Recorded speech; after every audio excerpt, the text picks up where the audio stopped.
Hey y'all, welcome to the internet. This is Avery, and today we're in Blender, and we're going to look at two different ways to model objects. So one is a more geometric way, and one is a more organic way. And we're going to start with the organic way. And actually, the first thing we're going to do is say goodbye to 2.91, and we're going to say hello to 2.92. So in order to do this, go to blender.org/download, and you'll find the 2.92 there. If you're looking at this in the future, it will be different, but the feature that we need will most likely still be around in future versions. So you now have 2.92. You can get rid of 2.91. It'll probably prompt you to deinstall or trash that or replace 2.91 when you install 2.92. Just do that because you don't need 2.91 in the future. You just need 2.92 and then newer versions. So let's start with organic. And Blender has these default startup files that you can use, and one is sculpting, and that's exactly what we want. You click on that, and it provides you with this very lovely, what is known as a quad sphere. So I'm going to hit Tab and show you. Tab will take me to, actually, boop, doop. Let me just screencast. Oh, I am screencasting. Oh my God. Tab will take you here. And you to edit mode, and you can see all of the information, all the geometry that is within this sphere is actually a bunch of quads. So quads being the forward points that make a face. And this is really great to sculpt on top of. So the big thing to know in sculpting, so I have this draw sculpt tool. I can just start drawing, right? I can sculpt, which is great. If I want my brush to be bigger, I hit F, move it up. You can see what's going on. Bigger brush. If I want to be stronger, I can hit Shift F, bigger brush. What is going on? Where's my screencast, y'all? So there you go. Okay. So now Shift F, right? There it is. I'm going to make it really strong, but I'm going to make the brush size smaller. So F to make it smaller. And you can see what's going on, right? I can make this big lump in my shape very quickly. Cool.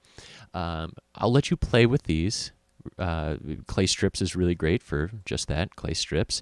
And I will also point out that anytime you have a sculpt tool, especially these ones probably at the top up until maybe the thumb one, you can hit Shift and smooth out what you've just done. If you want, when you hit Shift, if you want that smoothing to be less strong, you can go to the smooth tool. There's a smooth tool right here. Click on it, and then reduce the strength of it, so that when you're on other tools, say we're back here with the what is this? That's the clay tool, right?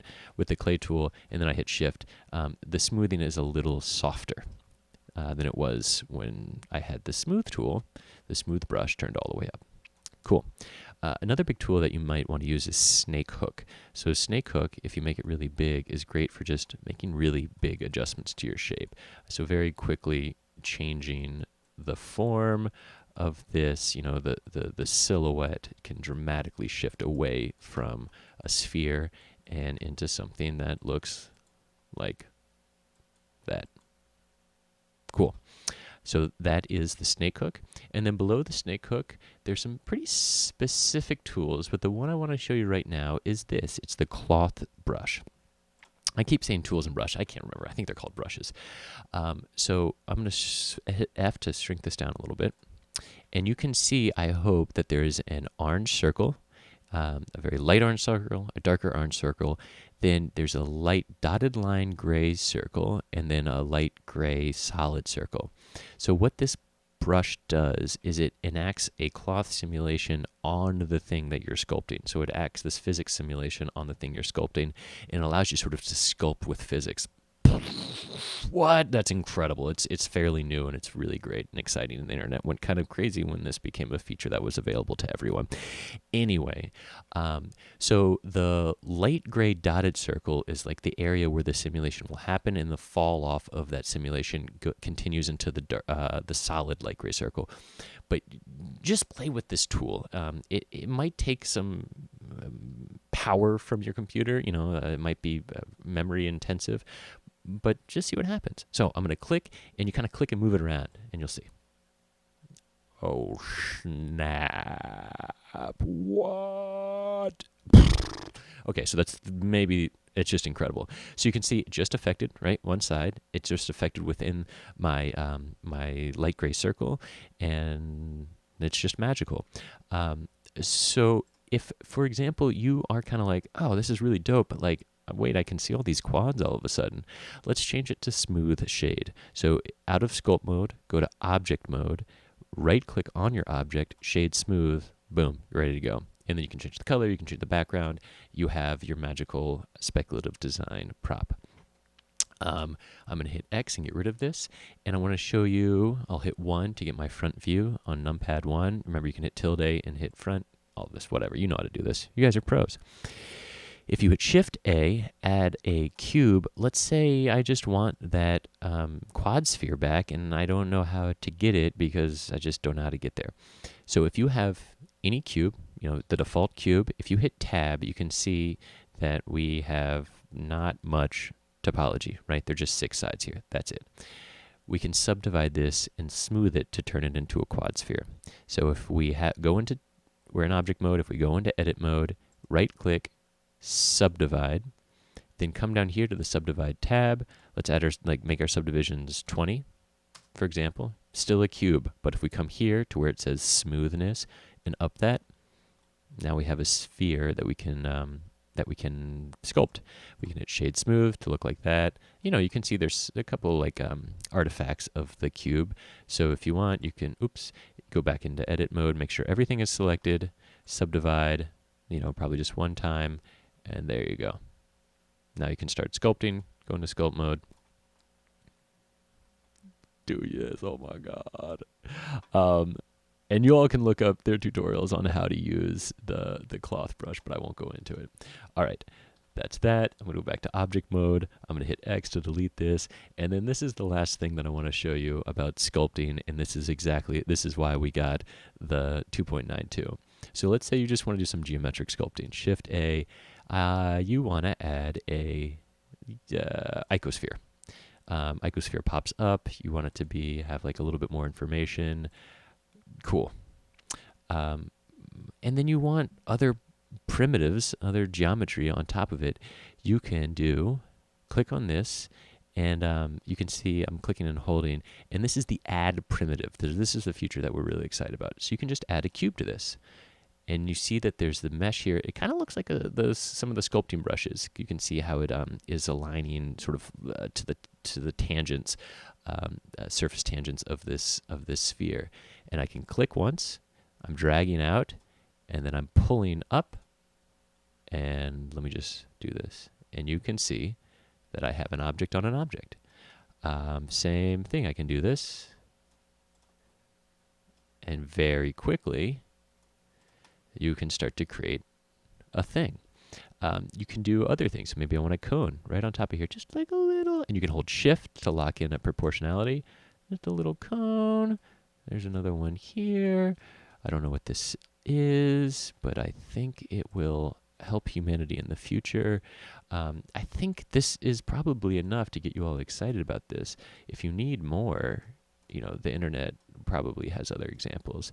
Let me just erase all that, and I'm just show you again with something, you know, Shift A, something else. Maybe just nice to start with a cube to kind of see how it builds on top of that.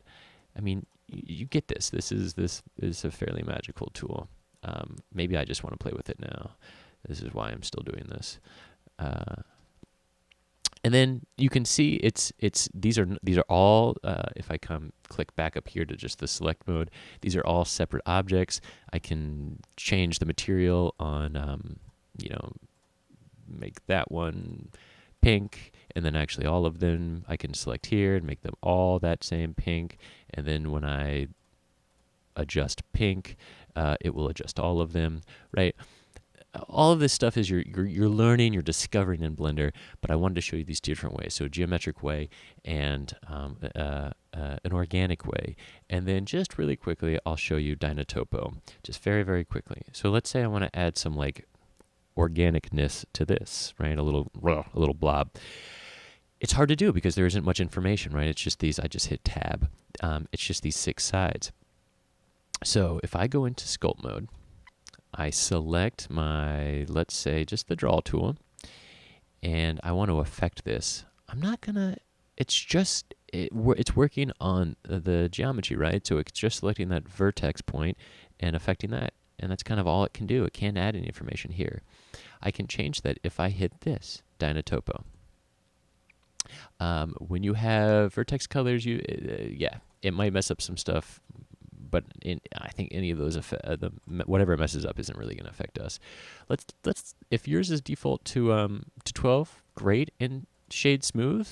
Let's leave it off for now, but you can see the difference. So anyway, look. This is what it does, right? Just magical. So now I have that. So you can see on my cube, I have all this information all of a sudden. And this is ready to go.